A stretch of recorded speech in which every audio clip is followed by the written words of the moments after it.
ایک حدیث میں حضور نے فرمایا کہ قیامت کے دن سب سے پہلے 3 اشخاص کا معاملہ پیش ہوگا۔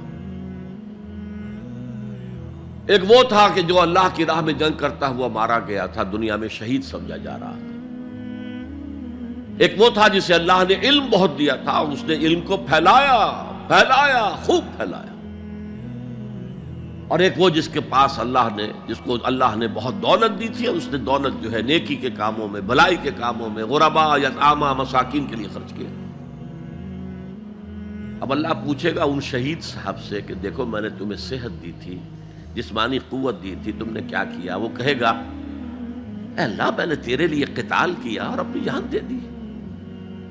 اللہ فرمائے گا کذبتا، تو نے جھوٹ بولا، انک قد قاتلت لئن یقال جریء، تو نے تو یہ جنگ میں حصہ لیا تھا اس لیے کہ تیری شجاعت کا ڈنکا بج جائے، تیری جرأت کی شہرت ہو جائے۔ وقد قیلا، وہ کہا جا چکا، اب یہاں تمہارے لیے کچھ نہیں ہے۔ اور فرشتوں کو حکم ہوگا اور اوندھے منہ گھسیٹتے ہوئے اس کو جہنم میں ڈال دینا۔ یہی حشر ہوگا اس عالم کا، تو نے وہ نیکی کا کام کیا تھا، لئن یقال عالم، کہا جا چکا دنیا میں، ڈنکا بج چکا تمہاری شہرت کا۔ اب اس میں نوٹ کیجئے، اگر کسی عالم کے علم کا ڈنکا بج جائے، اس کی اپنی نیت وہ نہیں تھی تو اس کے اندر کوئی خرابی نہیں ہے۔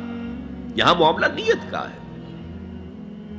اگر نیت یہ ہو کہ میرے علم کی شہرت ہو جائے، میرے ہاتھ چومے جائیں، مجھے نذرانے پیش کیے جائیں، تو پھر وہی حشر اس کا ہوگا کہ اوندھے منہ گھسیٹ کر جہنم میں ڈال دیا جائے۔